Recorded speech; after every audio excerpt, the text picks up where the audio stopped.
Good morning students. आज हम नया टॉपिक माध्यक सीखेंगे। हमने अब तक माध्य निकालना सीखा है। आज हम सीखेंगे माध्यक कैसे निकालते हैं। माध्यक निकालने के लिए सबसे पहले सवाल को आपको आरोही क्रम में लिखना पड़ेगा। ठीक है, आपके पास में जो सवाल का जो पैटर्न है वो इस टाइप का आता है 2 3 4 7 5। तो आपको इसको सबसे पहले क्या करना है, आरोही क्रम में लिखना है। ये आपने क्लास 9th में पढ़ रखा है, वही है सेम काम। यदि पदों की संख्या विषम है, यानी कि इनको काउंट करना है। जो आपके पास में नंबर दिए होंगे, जो सवाल होगा उसको काउंट करना, 1 2 3 4 5, यानी कि n 5 है। और कैसी संख्या है ये? विषम संख्या है। कैसी संख्या है? विषम संख्या है। तो विषम संख्या के लिए हम सूत्र क्या निकालेंगे माध्यक का? n+1/2 वां पद, ये विषम के लिए है। और यदि पदों की संख्या n, पदों की संख्या को n कहते हैं, ध्यान रखना। ठीक है, पदों की संख्या n सम हो तो, यानी कि अगर मान लो मैंने यहाँ पे एक नंबर और लिख दिया 8, तो इसमें पद कितने हो गए? 1 2 3 4 5 6। सम संख्या है 6, तो हम इसमें सूत्र कौन सा लगाएंगे? n/2 वां पद प्लस n/2 प्लस 1 वां पद बट्टे में 2। ये माध्यक का सूत्र लगाएंगे और माध्यक को निकालेंगे। याद रखना, सबसे पहले आरोही क्रम में लिखना है। अगर क्वेश्चन में आरोही क्रम दिया हुआ है तो अच्छी बात है, लेकिन नहीं दिया हुआ है तो सबसे पहले हम उसको आरोही क्रम में ही लिखेंगे। सवाल से करते स्टार्टिंग, सवाल करेंगे तो समझ में आ जाएगा। वैसे 9th में पढ़ रखा है तो समझ में आ ही जाएगा। अब देखो, सवाल आपके पास में क्या था कि निम्न चर मानों का माध्यक ज्ञात कीजिए। आपके पास में सवाल लिखा हुआ है 25 34 33 13 20 26 36 28 19 और 34। सबसे पहले क्या करना है? आरोही क्रम में लिखेंगे हम। आरोही क्रम में लिखने के लिए सबसे पहले छोटी संख्या 13, 13 के बाद में 19, 19 के बाद में 20, 20 के बाद में आएगी 25, 25 के बाद में 26, 26 के बाद में 28, 28 के बाद में 33, 33 के बाद में 34, 34 2 बार आया हुआ है इसलिए हमने 34 को दोनों बार लिखा। फिर 36। ठीक है, पद गिन लो ऊपर, क्या पता कुछ कोई नंबर रह जाए। 1 2 3 4 5 6 7 8 9 10। 1 2 3 4 5 6 7 8 9 और 10। हमने पद लिख लिए। n कितना है यहाँ पे? n देखो कितना है, n है हमारे पास में 10। 10 किस संख्या है? सम संख्या। और सम संख्या के लिए मैंने आपको सूत्र अभी जस्ट बताया था। हम सूत्र कौन सा लगाएंगे? ये वाला, n/2 वां पद प्लस n/2 प्लस 1 वां पद, सबके बट्टे में क्या है? 2। तो हमने ये वाला सूत्र यहाँ पे लगाया है। देखो, माध्यक n/2 वां पद प्लस n/2 प्लस 1 वां पद और बट्टे में 2। n का मान कितना है हमारे पास में? 10। तो n की जगह पे क्या रख दिया? 10। 10/2 वां पद प्लस 10/2 प्लस 1 वां पद। अब 10 का आधा 5वां और 10/2 5, 5 और 1 कितना हो गया? 6वां पद बट्टे में 2। ये वां पद कब हटेगा? जब आप सवाल में से उस नंबर पे जो संख्या आई हुई है, जिस पद पे वो संख्या आई हुई, जब लिखेंगे तब ये वां वाला पद हटेगा। तो 5वां पद यानी 5वें नंबर पे देखो, आरोही क्रम वाले में जो हमने लिखा है ना, उसमें देखना है। 1 2 3 4 5। 5वें नंबर पे क्या आया हुआ है? 26। 6वें नंबर पे क्या आया हुआ है? 28। तो देखो 5वें नंबर पे हमने लिखा 26 प्लस, तो प्लस लगाया, और 6वें नंबर पे क्या आया हुआ है? 28। तो यहाँ पे 28 लिखा और बट्टे में क्या है? 2।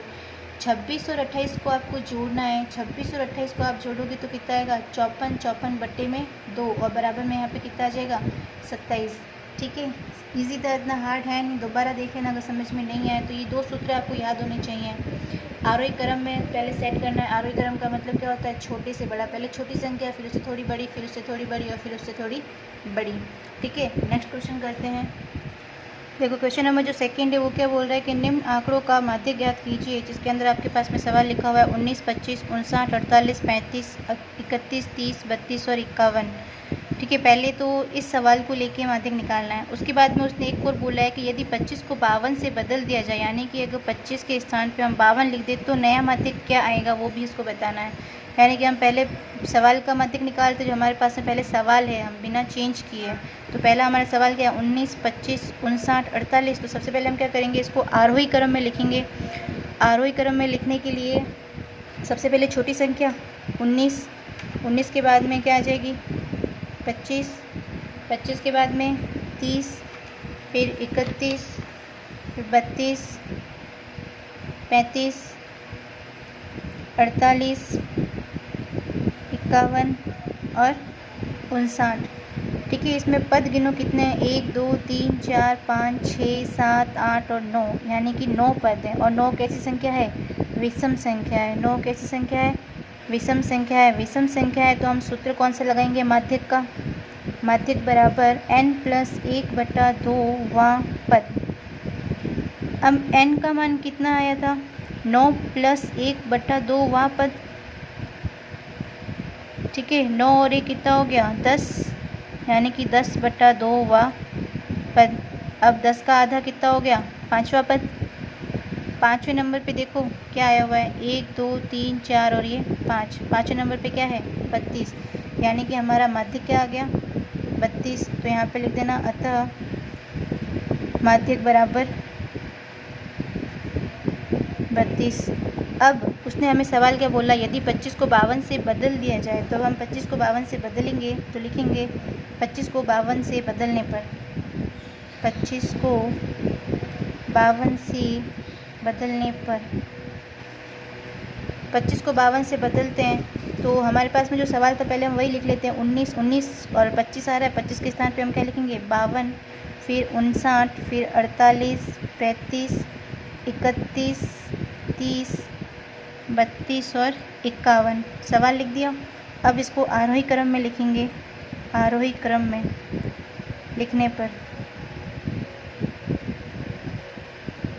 आरोही क्रम में लिखेंगे तो सवाल क्या हो जाएगा? 19, 30, 31, 32, 35, 48, 51, 52 और 59।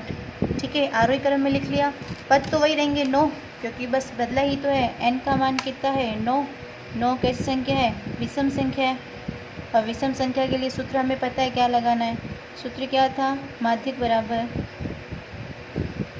n+1/2 और ये वहाँ पद। n का मान 9 + 1/2 और ऊपर वहाँ पद। ठीक है, 9 और 1 कितना हो गया? 10, तो 10/2 वहाँ पद। 10 का आधा कितना होता है? 5। तो यहाँ पे कितना आ जाएगा आपके पास में? 5वां पद। 5वां पद कितना है? 1 2 3 4 और ये 5। 5वां पद कौन सा है? 35। तो आपको फिर यहाँ पे अतः में क्या लिखना है? अतः पुराना माध्यक